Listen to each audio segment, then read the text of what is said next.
Each year, Microsoft Research hosts hundreds of influential speakers from around the world, including leading scientists, renowned experts in technology, book authors, and leading academics, and makes videos of these lectures freely available.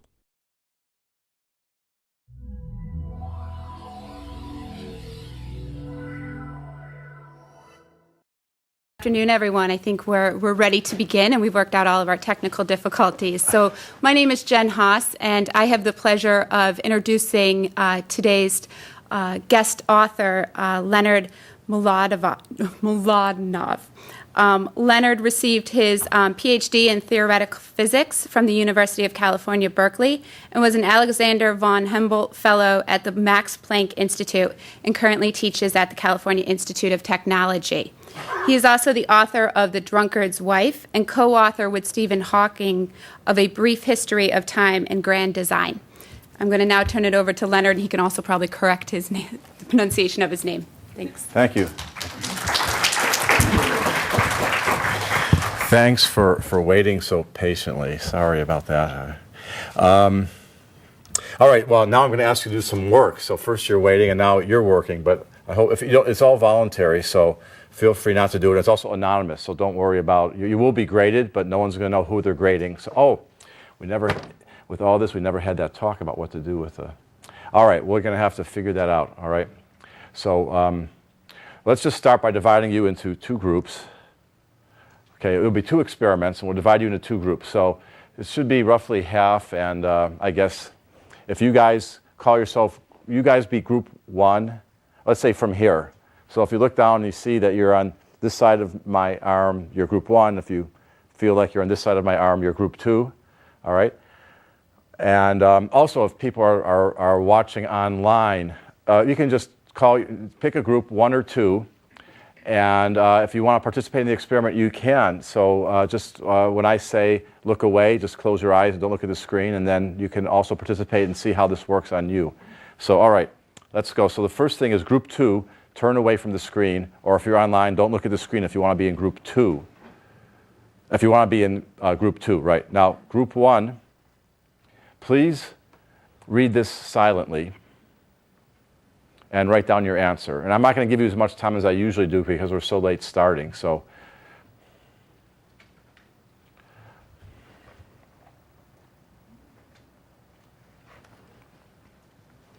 do you have two people to collect these? I need people to tally some numbers for me and do some calculations. Yeah, I'll do this side, and I can have someone else do that. Okay, and then you have a calculator to do the calculating. Okay.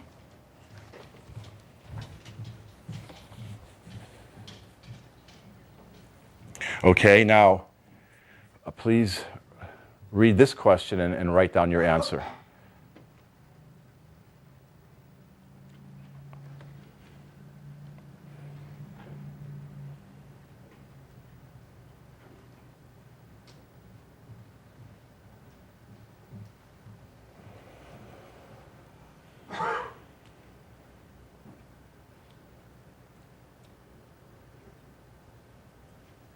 Okay, write down your answer. Okay, now, group one, please turn away from the screen, or if you're online and you call yourself group one, don't look at the screen. And group two, you can turn forward. Group two online, you can look at the screen. Okay, now, please read this silently and record your answer.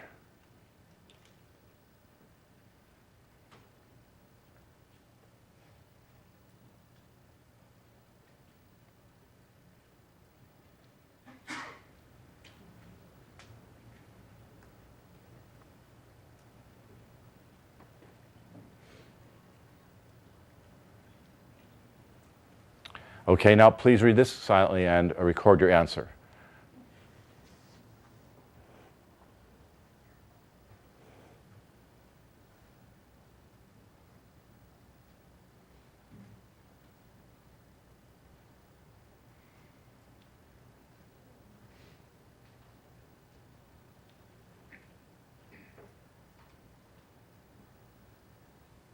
Okay, write it down.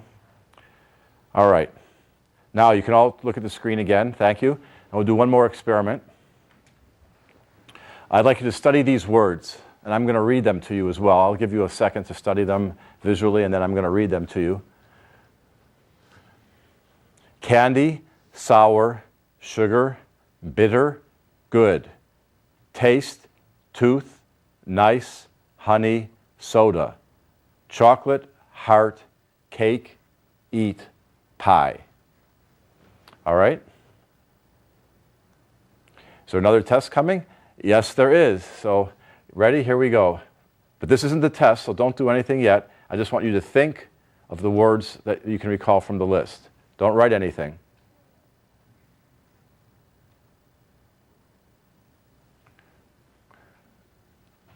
Okay, now, here are 3 words. Somewhere between 0 and all 3 of these were on the list.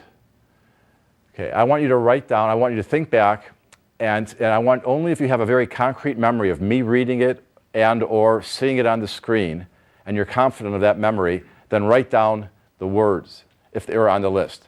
It might be that, as I said, none of them, maybe 2 of them, maybe 1 of them, whichever of these 3 words are on the list, and you have a concrete memory of it, please write it down now.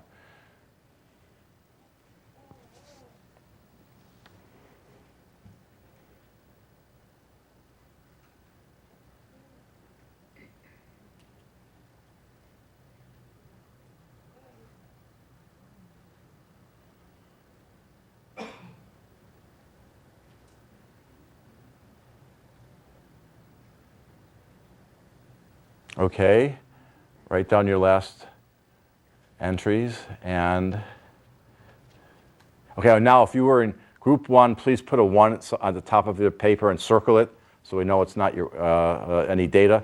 And group 2, put a 2 and circle it just in case these get a little shuffled.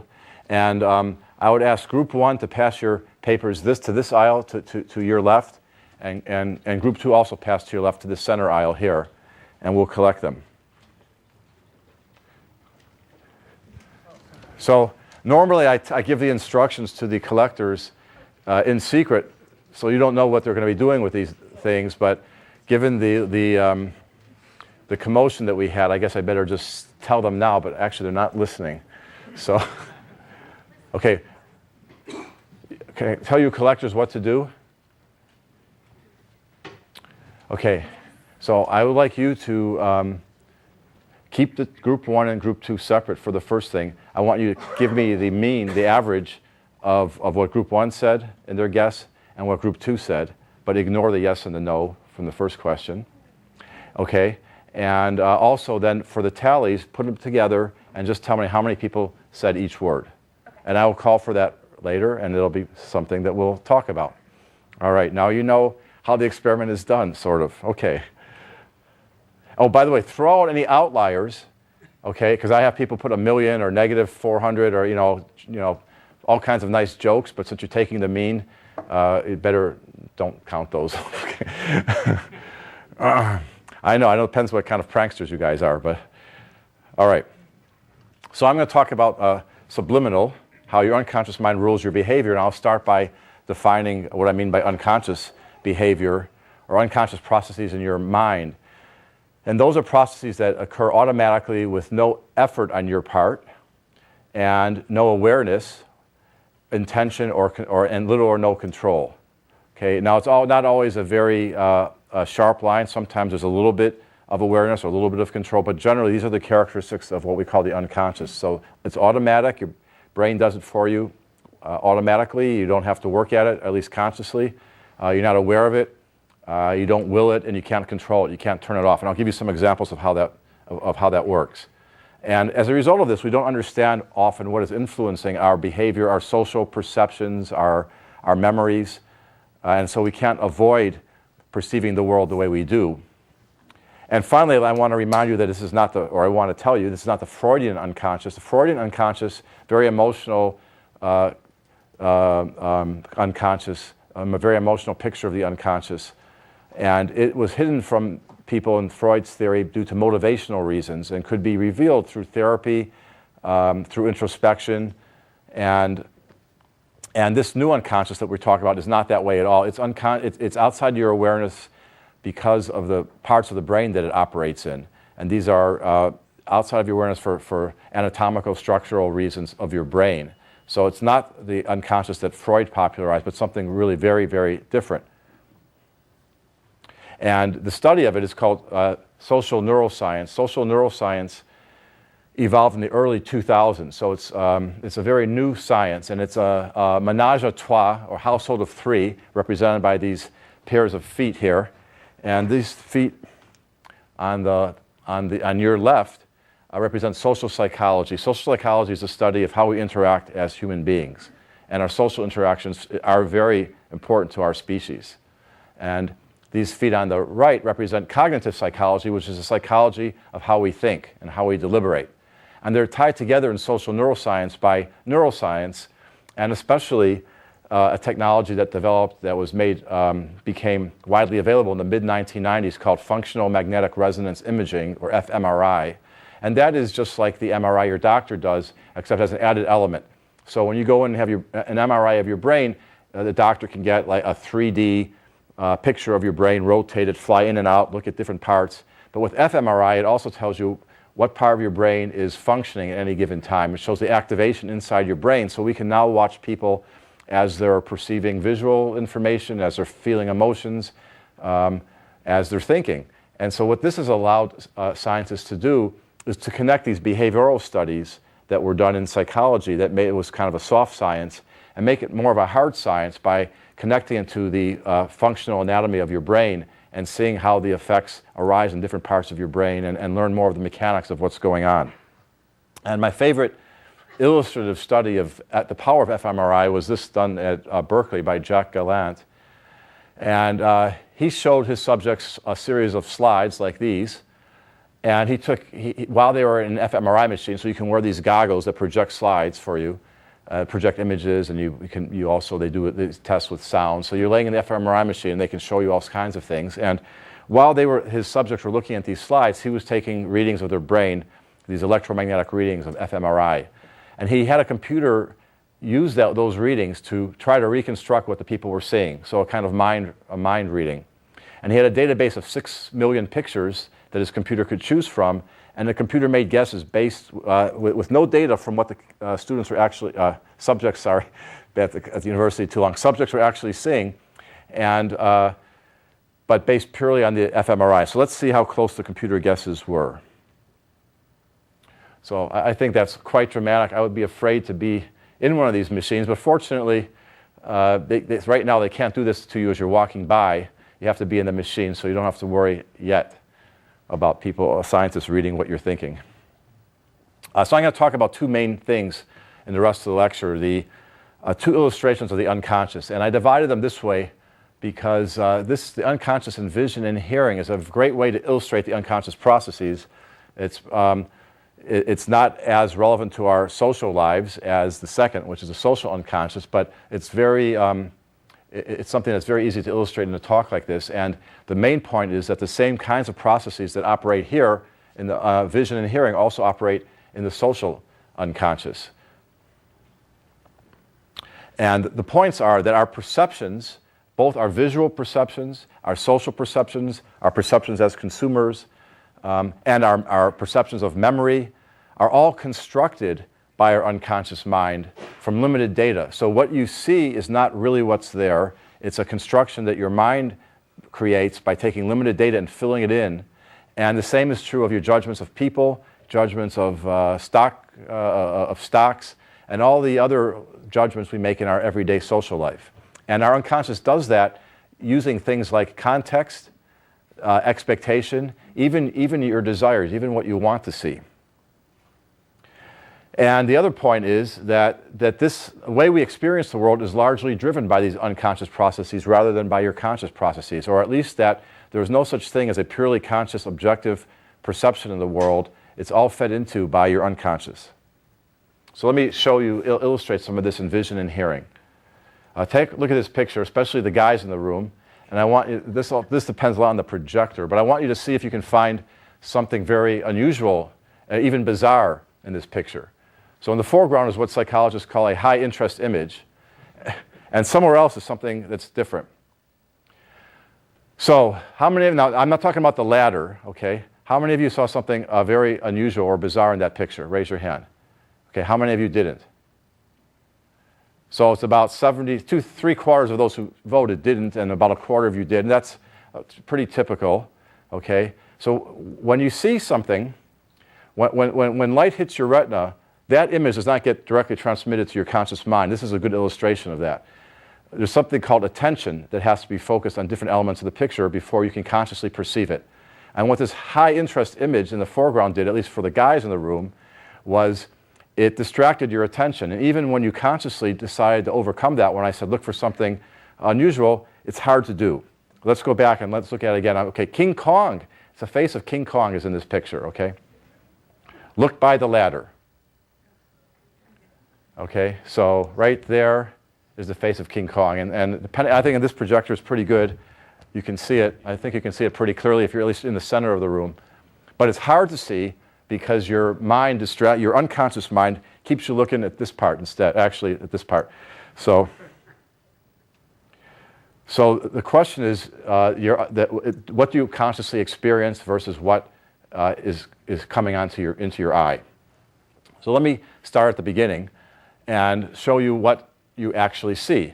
This is what you perceive at a typical roadside. You see some brush on the side of the road, the trees, a sign, the road, okay? You perceive that as being a very clear and real image. But let me show you now what the data looks like that actually hits your eye. And if you did no unconscious processing, this is what you would see. Okay, so all except for this yellow dot in the center, which is put there just to show the fixation point. So this is a person's right eye fixating right here.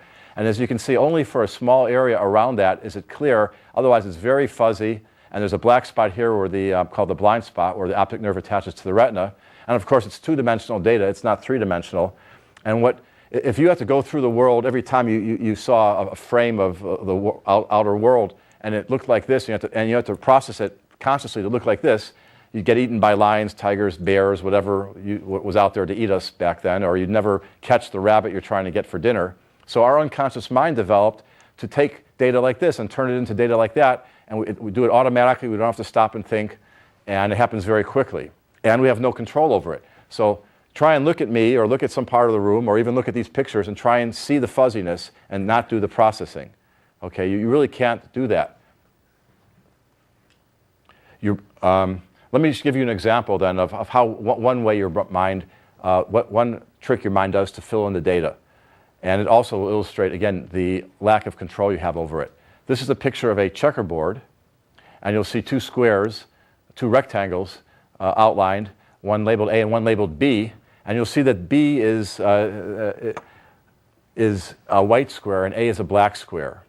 And so the square B looks to you to be lighter than the square A. Your mind is telling you that, but in reality, A and B are identical.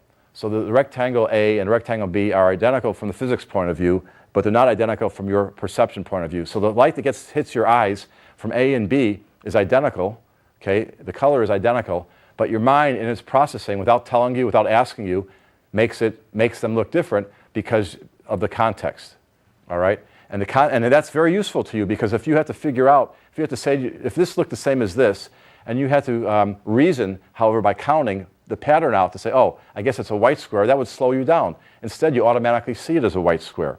Well, let me help you not see it that way. Look at it. I'm going to take the context away, and look what happens to A and B when I take the context away.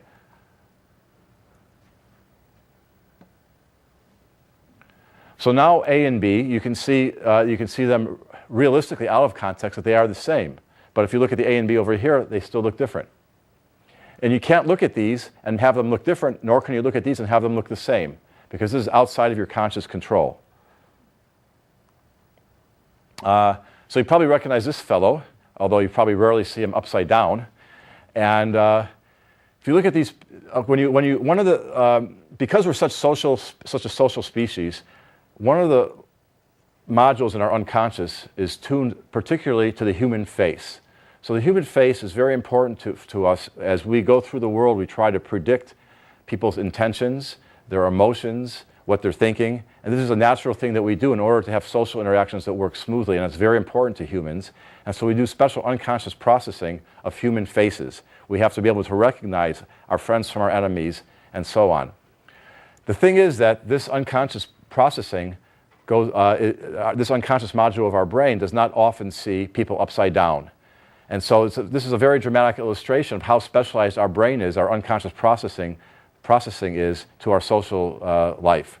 Let me show you this picture. I'm going to flip it over for you. It probably looks pretty normal. Both of them probably look pretty normal to you upside down because the unconscious part of your brain is not really kicked in yet in terms of identifying this face. But when I turn it upside down, right side up, one of them looks horribly disfigured. So if you met this guy in the street, you go, whoa, what's wrong with him? And this guy is normal. But when they're upside down, that hardly matters to you. So this big difference is unconscious processing that's going on in your mind to identifying the human face. Watch it one more time. I'll turn it over. Watch how as it turns into a grotesque distortion as it turns over. And this was simply made. You can do this to anybody.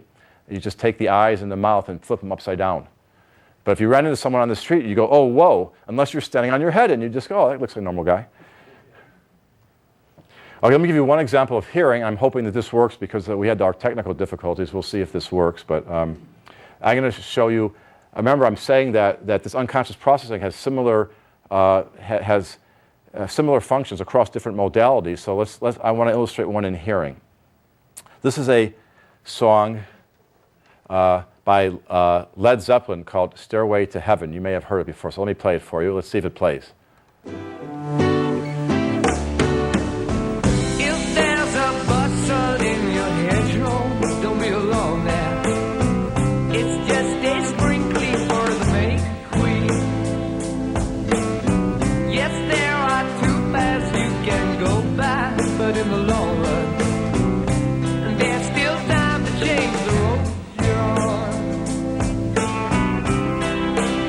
All right, very nice. Now the question is, was Led Zeppelin, were they clever enough to design a song that makes sense if you play it forwards and also if you play it backwards? Okay, and I don't think this song makes that much sense played forwards, but the question is, if you play it backwards, does it make sense? So I'm going to play it backwards for you, and there's like 8 or 9 lines here, so I want you to listen to it. I would give a big prize to anyone who can read it back, the 8 or 9 lines of the backwards song. So let's try that.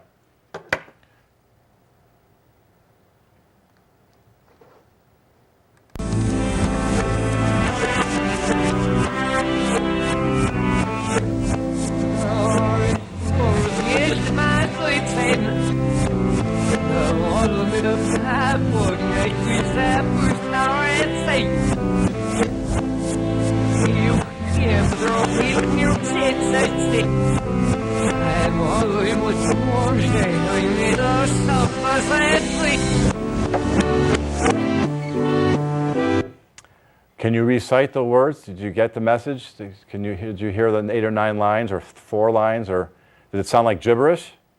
It sounds a lot like gibberish, right? Okay. So that's one perception of the world. All right, now I'm going to play it for you again, but provide context, just like the checkerboard, provide context for those squares, and you saw them differently.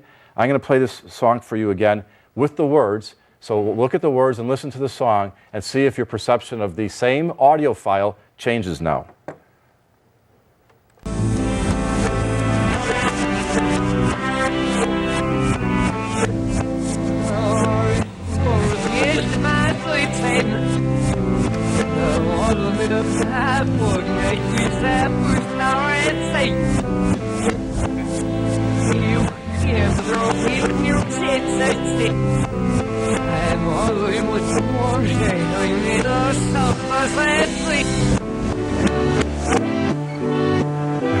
So with a little help, it makes sense to you now, huh? All right, so now I've given you the context, and the same physical phenomenon is perceived completely differently. So let me play it for you again, and I want you to look at the words. Well, the question is, which is reality, right? Gibberish or this? I'm going to play it for you again with the words. Don't close your eyes or look away. Watch the words, listen to it. I want you to go back, though. I want you to consciously override this. Watch the words, but hear it as gibberish, okay? So watch the words, but pay no attention to them. Or as the judge would say, please disregard this testimony, okay? Let's see if that works.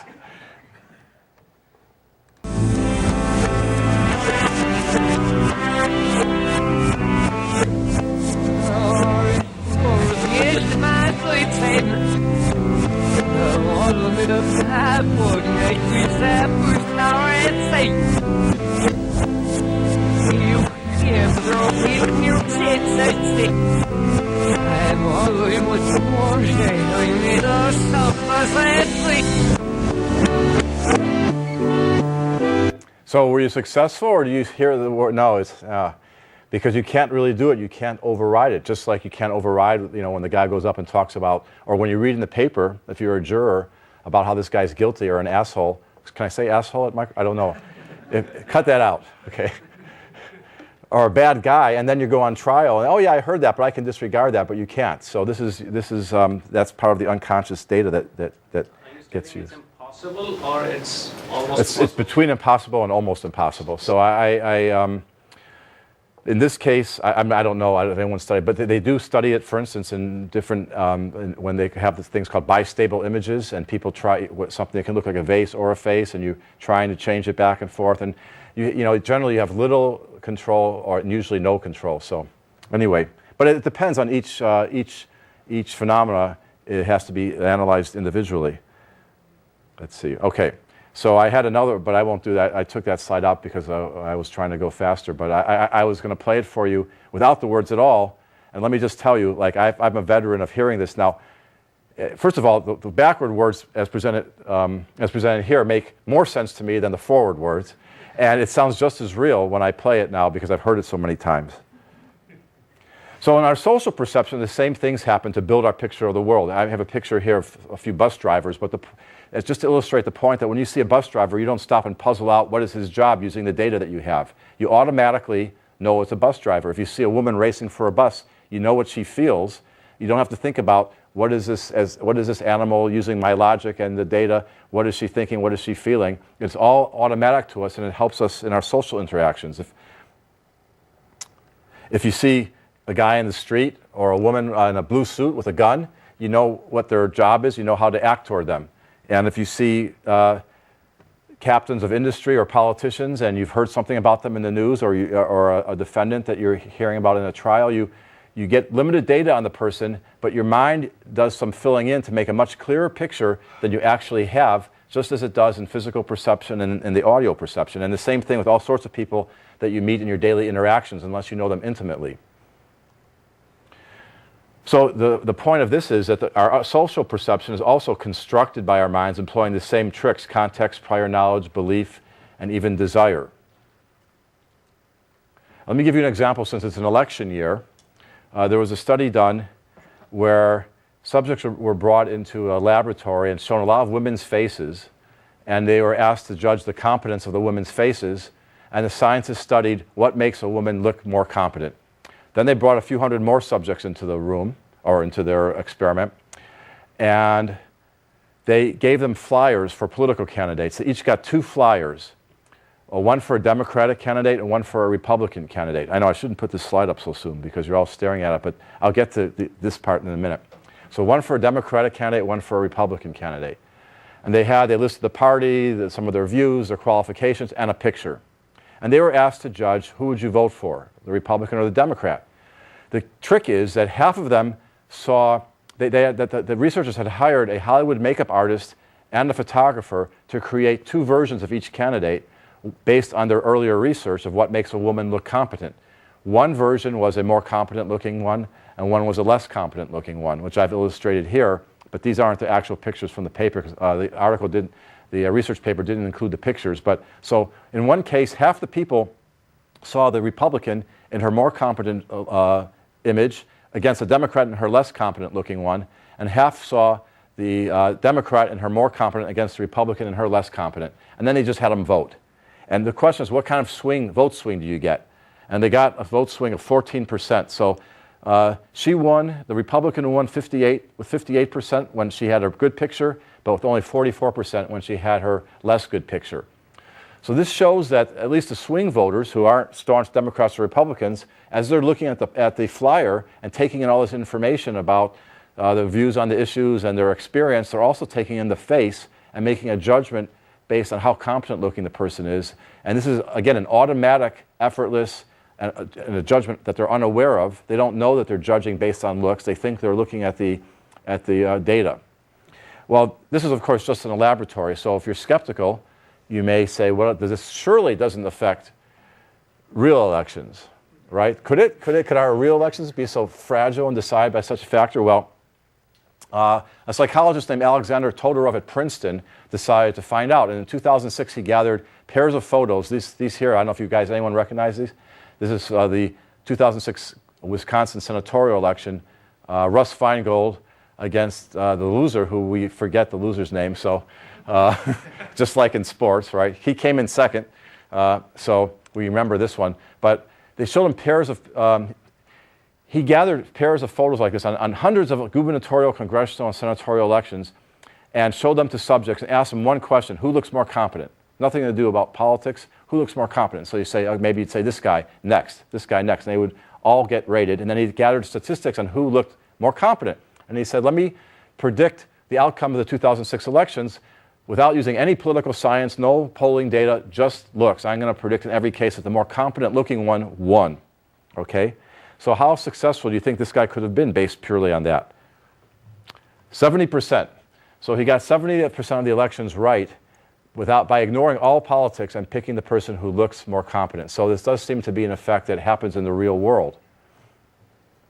Okay. One other kind of data that your unconscious mind takes in is touch. This slide illustrates 4 different kinds of primates engaged in grooming behavior. And these, all except for these primates in the center, these other 3, they spend an hour or 2 a day doing it, much more than they actually need to do, because it's a way of creating bonds and sense of cooperation and trust among the individuals, and even of forming alliances. And these primates also have that tendency. We have nerves built into especially into our face and our forearms, that sense a certain kind of touch, transmit them to pleasure centers of your brain that have nothing to do with feeling what you're touched, but just the emotional, pleasant feeling of being touched. And that's because of our evolutionary history. Touch has always been a way we communicate. And this still affects us today in our everyday social life, in our financial life, and all the decisions that we make. And very interesting studies been done to see just how strong this effect is. My favorite study was done in France, where 3 handsome Frenchmen, represented by this guy, were asked to stand on a sunny street corner in northern France and proposition single young women who walked by. And they were given a script, which is a translation of the script, and they all read exactly the same script. You know, hi, my name is Antoine, can I have your phone number, basically, and I'll call you later. And the question was, the difference was, to half of the women, these young Frenchmen gave them a very light, half-second or less, touch on the shoulder or the forearm as they talked to them, and then half they didn't. And the question was, how would this affect their success rate? And the answer to the question is, it doubled it. They went from 10% to 20%. So this, of course, this is a situation of where touch is more directly related to the possible sexual experience they might have later. So you might ask, what about in very non-sexual situations? And this has been replicated in many other different contexts. For instance, waiters and waitresses, they did a similar experiment where they gave a light and subtle touch to their customers versus no touch, and they watched what happened to the tips. The tips went up from 14.5% to 17%. By the way, in all these studies, or in most of these studies, people are debriefed afterwards. The subjects are debriefed, and they don't remember or didn't even register having been touched. So this is a very subtle effect. Also, when the waiters and waitresses were asked to give a touch as they were recommending the special, they got people's acceptance to go up from 40% to 60% with this little subliminal persuasion. And finally, one more study here. People were asked in a mall if they would take 5 minutes out to do a survey, and they raised their number of people who agreed to cooperate from about half to about 3/4. Finally, before we get to the studies on you guys, I want to talk a little bit about self. This is Salvador Dali, who famously said, "Every morning upon awakening, I experience a supreme pleasure, that of being Salvador Dali. And I ask myself, wonderstruck, what prodigious thing will he do today, this Salvador Dali?" And he kind of sounds like a pompous jerk, but I like this quote because this is what our unconscious mind is helping us to telling us every day. Okay, our unconscious mind, one of its roles is to give us the courage to face the world, to face, in the old days, I suppose, extreme cold or heat with no shelter, to another day of finding food when it's scarce, of running from predators and whatever else people used to do, or today to start a business, spend 100-hour weeks for 5 years trying to get your business off the ground, to face 6 months of chemotherapy or going to medical school, or whatever project you're working on now that probably, if you looked at it realistically, you'd feel daunted. But it helps us to overcome these things, and it often is a self-fulfilling prophecy that with this courage we can do it. And let me, I'll tell you in a minute a little bit about how we do it, but let me give you some indications of exactly how strong the effect is. Let's start with high school kids. Okay, if you have a high school kid at home, you probably know that if you say, "Are you above average?" the kid will say yes. Well, there was a survey of 3 million high school kids that asked them many, many questions, and one of them was that. And guess what percentage of them said that they're above average? 100%. All right. What about, well, because I'm sure they rounded, it's probably 99.99%, but what about their professors? Here's a college professor. They should know better, so they were asked, is your work above average? And what percentage of them said that their work was above average? 94%. How about your doctor? So they did a study of doctors who had diagnosed pneumonia, and they asked them, what's your confidence level in this pneumonia diagnosis? And they on average, they said 80%. They were 80% certain that it was pneumonia. But in reality, follow-up studies show that only 20% of the patients had pneumonia. And this affects us in business as well. CEOs who acquire firms typically overpay, and part of their reasoning is thinking that they are better than the CEO who's currently running the firm, and that will make a difference that's worth overpaying for. So now again, I'm showing you, these are the cognitive illusions that are kind of like the optical illusion or the hearing illusion that I showed you earlier. I don't mean from a message to be that your conscious mind is steering you wrong. In 95% of your interactions, it's steering you right, or 99%, it's what you really need. But then there's these equivalents of, or analogies of optical illusions that happen where it leads you astray. One of the ways it does that is through memory. It tweaks your memory. You remember the good things more than the bad things. And in this study, students who were 4 years out of college were asked about their grades. But they had signed over their transcripts, so they knew that the researchers had the transcripts. So they had no reason to lie, and the researchers could compare their answers to the actual grades. But the point is that they remembered their A's very well, I think 86 or 89%, and their B's less well, their C's less well, and they hardly remember their D's at all, only 29%. So I always tell my students, if your grades aren't as good as you like them to be, just wait, they'll get better. So finally, the final study I want to talk about is just another way that your mind helps you get a rosy picture of the world, to confirm that you can accomplish what you need to, also to confirm your political worldview. So when we look at analyze political data, we tend to look at it this way and tend to confirm what we want to believe by the way we look at the data, whether it's about ourselves or about the world around us. And the point is that we use this thing called motivated reasoning. And motivated reasoning is to look at the world like a lawyer. If you're a lawyer, you want to show that your client is either guilty or not guilty. Or if it's your client, I guess you want to show the client is not guilty, or if you're a prosecutor, guilty, or whatever you want to prove. You have your conclusion first, and now you're looking for evidence for it. And you tend to poo-poo evidence that goes against your conclusion. You either think it doesn't carry much weight, it's not important evidence, or the methodology is bad, and you try and poke holes in it, and you tend to overvalue evidence that's supportive. And that's the same thing that we do with ourselves and our beliefs when we're looking at data about ourselves or about the things that we believe in or that we want to believe in. But it's very important to realize we do that unconsciously. So if we were just told ourselves, I'm going to ignore this very convincing evidence because I want to believe this, you're not really going to believe this. You're going to accept the evidence. It's your unconscious mind doing it. You're not aware of it. You don't have control over it. And that's what this study shows. They had people, they took their subjects into the lab, and they gave them data and transcripts from a real civil court case in Texas where a motorcyclist was suing a car driver. And they had all the facts of the case and the transcripts, and they told half of them that they would be representing the motorcyclist trying to get money, and half of them they were going to represent the car driver trying to pay as little as possible, and they were going to pair up and have to negotiate their own version of the settlement, and that the real settlement was somewhere between $0 and $100,000. So they all digested this information with this advocate's hat on, wanting to go in and represent one side or the other. And then just before they went in to do that, the researchers said, wait a minute, one other thing. take your advocate's hat off now, and of course, it doesn't really mean anything to you. You were just assigned to represent someone in this game, so it's just a game. It shouldn't be hard to take that hat off. Think back about all this stuff you digested. Think about it objectively. Forget any conflict of interest. I'm going to give you a cash bonus if you can tell me what the real judge awarded based on whatever the fairness, whatever the thought process of fairness was of the real judge. Try and be fair, analyze the data fairly, and tell me what the real judge awarded. If you're within $5,000, you get a cash bonus. So the question is, could they do this? Could they, now that their unconscious has employed motivated reasoning to analyze the data, could they go back and look at the data and overcome it? Like I asked you to listen to the song with the words and not pay attention, or to look at the checkerboard and not notice that the squares, and not think that the squares are different.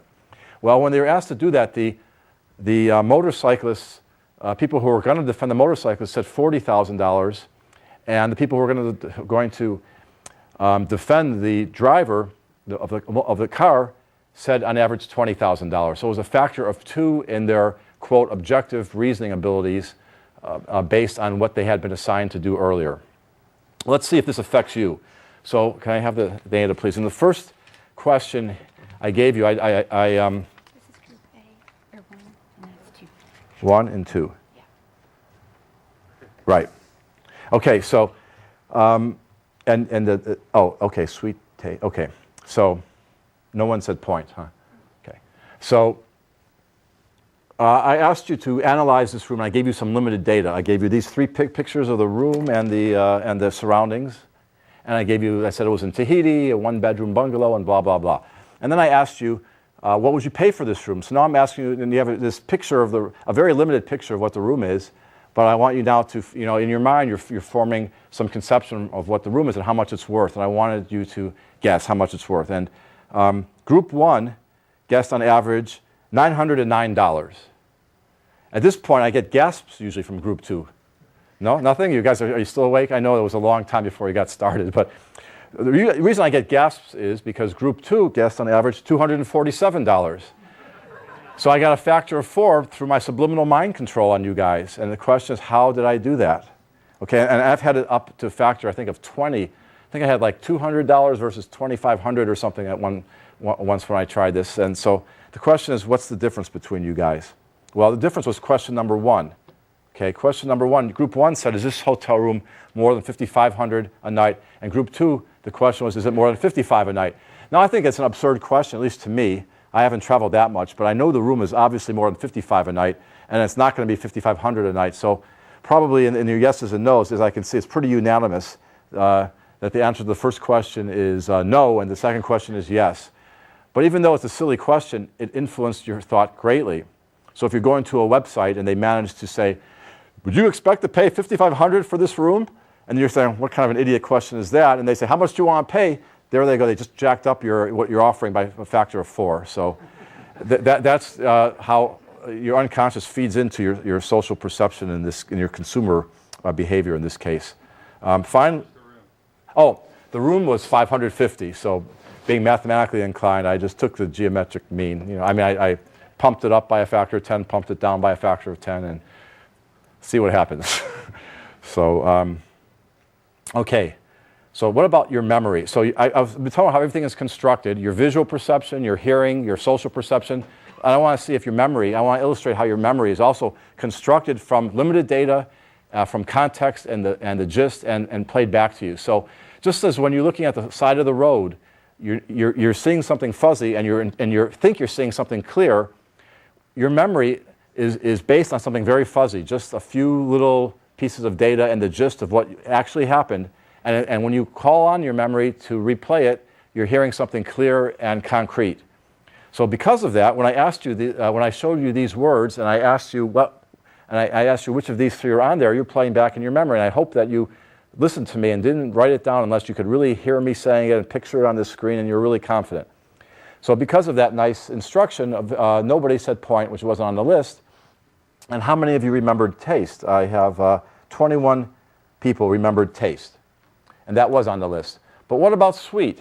So sweet is something that you could typically reconstruct in your mind because a lot of these words have to do with sweet, cake, pie, chocolate.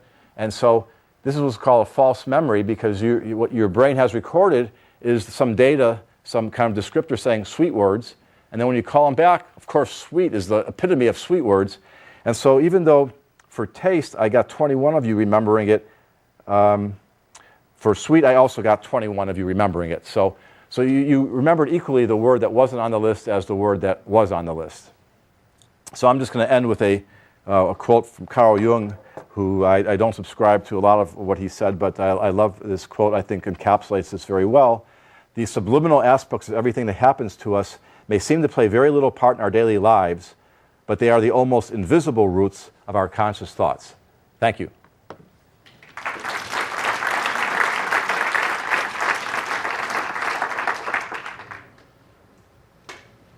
So are there any questions? I too, with the song thing, is that dependent on time? So like, if I've heard it once and then I go and don't hear it again for a year or something, will that still resonate? And then the second, Yeah, so the backwards song, yeah, if you forget the words or they fade from your memory, then you start to hear it more as gibberish. I know from personal experience, having heard that over some time. And if you keep reinforcing it, then it sounds more and more real. And by the way, that happens in courtrooms all the time with memories. People thinking they remember something, reconstructing it like you did here from the gist, and they're getting asked about it repeatedly, recalling it repeatedly, and it becomes more and more real, even if it's not. the second thing was, I was curious what surprised you the most when you wrote the book? Oh, almost every chapter it was amazing. It was a great, it was fun writing the book. It was fun doing the research for the book because, in memory and perception and the way we categorize people and prejudice, our nonverbal communication, our feeling of self, our emotions, everywhere there were these great, surprising studies. And I went, whoa, I learned so much about me, which I hope I digested for you. But it took me 4 years to learn it all. So there was a huge volume of literature out there, but there were, I can't even say, I think maybe the most outrageous things I learned had to do with some of the memory stuff and how the courts don't recognize it at all, and then maybe some of the political stuff and how we are influenced in ways we don't realize. If you buy the wrong wine because German music is playing in the background, this is one study, people bought German and French music. We're playing on alternate days, and they got people to buy 2/3 German wine on the German days and 2/3 French wine on the French days. And if you get home and go, why did I buy this wine? I don't like German wine. Big deal, right? But if the wrong guy gets elected because he looks good, then that's a bigger deal. So realizing how limited we are, what's more useful, hubris or humility? I think humility is much more useful. Yeah, and. I guess hubris, if you take it in the charitable sense of confidence, is good, but overconfidence is bad, or that's why you end up paying more for the company that you're going to buy than you should pay. There's the concept of micro-expressions. It's been glorified with some Hollywood kinds of things in this series called Lie to Me, but just curious if there's any... So that's Paul Ekman's work, and he did a lot of very good work on lying. And remember I talked about how we read each other's emotions and from our faces and also our posture. And he decided to apply that to whether you can tell if people are lying. And but then what's happened over the last 10 or 20 years with his work is he formed a company. So it's very hard to say what is true and false in that, because they don't really publish their work, and there hasn't been a lot of definitive work published on whether you can really tell whether someone's lying by their facial expressions or by these micro expressions, which are very short facial expressions. There has been some, but not a lot of it. It's more proprietary. So I think the jury is still out on that, but I tend to be a little bit skeptical because if there was I'm sure people are looking into it, and I would think if there was something dramatic there, then researchers outside of the proprietary circles would have published more on it. The question was, does your subconscious then show up on your micro? Well, that's the claim, and we don't know. But it seems to some extent in these micro expressions when you're lying, but how accurate you can be, I don't know. How do you use this, or do you use this to help yourself be more objective and to prevent yourself from being manipulated? Well, I do. I mean, a very simple, maybe banal example is you go into a grocery store and you want to buy whatever beer, some fancy beer, and it's $5.99. The bottle is $5.99 because it sounds like less to you than $6. And it does sound like less, and it automatically sounds like less because of the 5. You hear the 5 and not the 6.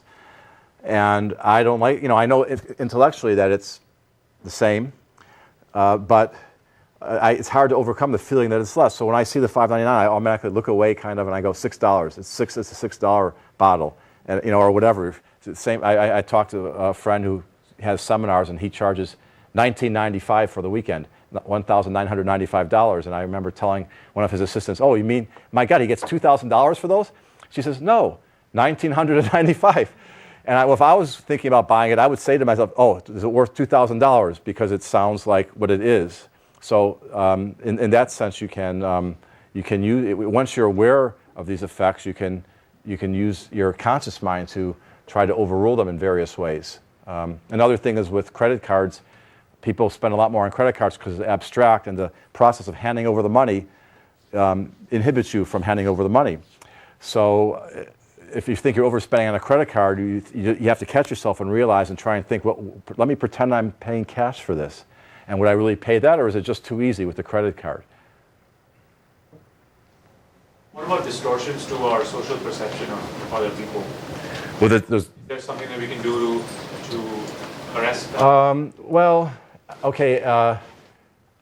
You can get more data on people. You can get to know them and try and keep an open mind. The unconscious influences are still going to be there. So, but in each individual case, you can try and focus on learning more about them. But they found that in terms of categorization and prejudice, there are things that you can do if you're really serious about it. Which is mainly if you have a prejudice against some group that you don't have a lot of contact with, is to seek contact with people of that group, especially common goals that you can strive for together.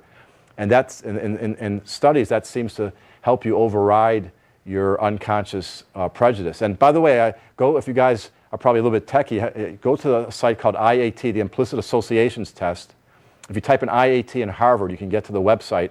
You can take a test that can test your unconscious prejudices against black people, gay people, I think obese people, and you'll find that even if you're very fair-minded, or even if you are in an ethnic group, you often, even perhaps usually, have unconscious prejudices against that group based on being inundated with these images and these messages in television and film. So anyway, if you have a minute, it takes like 5 or 10 minutes to take the test, and it gives you a score, compares you to other people, and it's kind of cool.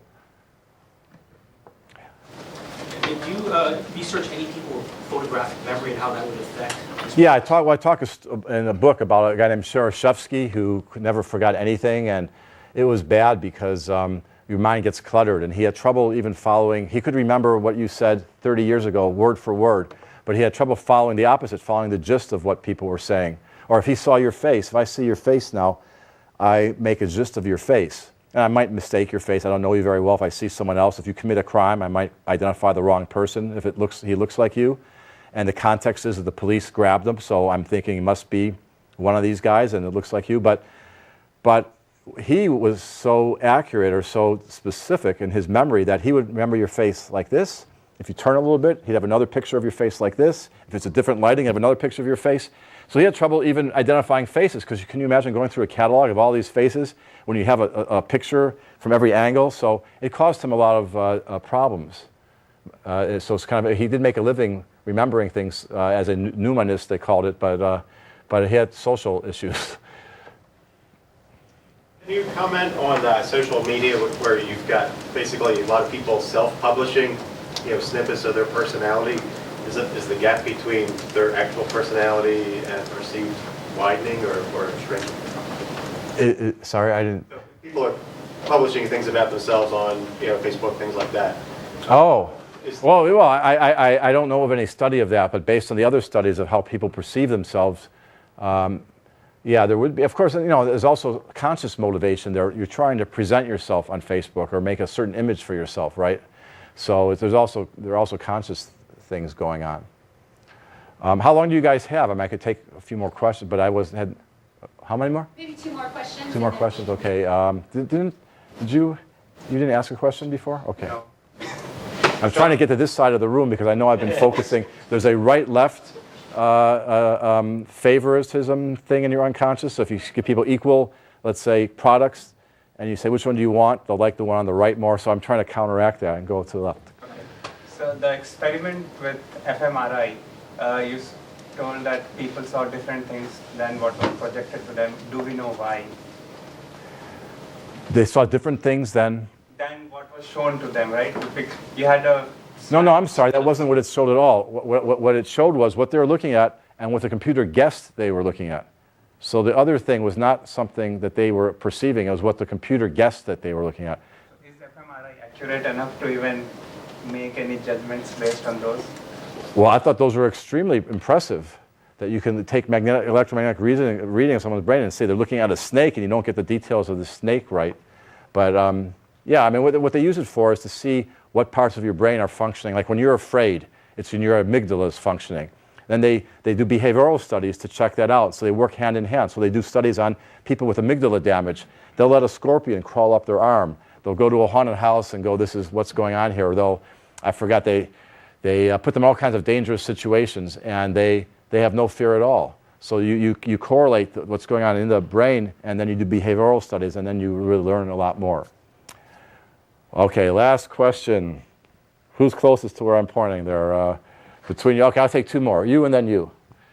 I was curious why the visual example where you had the rectangles, we can't change what we're seeing there. But then on the sound example, by having the words kind of helped us learn. Well, you weren't learning because the words weren't really there. So the sound, think of the sound as, so first imagine in a visual example, I showed you those two squares outside of the checkerboard, and you said, oh, they're the same. That's like I'm playing you the music, and it's all gibberish. Then I bring the context in, and now you can't help but seeing them as different, this checkerboard. And I bring the context in, which is the words, and now you can't help but using that information to interpret the words. Right, but you said that after a while, you could actually hear the words without seeing them because you'd seen it so many times, heard it so many times. So that almost seemed like... So it's not that I'm seeing the words that influences me, it's knowing that those are the words. So my unconscious mind hears the music, remembers the words, and goes, this is the words to the music, and I can't not do that. I can't stop it. So that seems like your unconscious was being trained. I'm looking for a word there. And you were remembering what the words were. But visually, you can't put the... Well, the context is still there, whether I'm looking at... So with the checkerboard, I'm removing the visual context, and it's not working quite the same way because you're not remembering the context, right? But with the music, I am remembering the context. My audio memory or my memory of the words is better than my ability to... When I see the squares outside of the checkerboard, I can see them outside of the checkerboard. The checkerboard doesn't stay there for me. But with the words, when you play the music, the words are still there for me. So, I mean, the analogy isn't perfect between the two, but... Like if in the brain, there's a difference in the structure between the parts that are... Well, it's totally because one's the audio perception, and so it's not a perfect analogy, and one is you're seeing something, and you're actually... they're both to do with vision, the square, and I'm taking away the context is visual, and the other one, the context is more abstract, it's language, and the effect is audio. And one more was, yeah. Yeah, so given what I've learned over the last hour here, I would suspect you of overemphasizing some of those many studies that happen to be more controversial or fascinating in your book and in your work. How do you work to avoid that? I'd definitely talk in more details about the more interesting studies, but I mean, I try to avoid any studies, that were more controversial, that aren't that accepted, like most of the priming studies that are, I don't know if you've heard of priming, but that are hard to replicate. So the idea was to find the headlines about what's going on and then to illustrate it with studies. And if a study was boring, I might just mention it or I might say something based on it. But if the study itself was interesting, then I'll go into more detail. So like the Texas study of the lawsuit study was kind of interesting to explain. I'll go into more detail. If it was a a boring study, I would have just said it really quickly, like studies of show that people taking one side or another in a criminal case can't ignore the data or something like that. So it's more a question of how much space do I give it, because I want you to have fun reading the book and not just learn something. So thank you.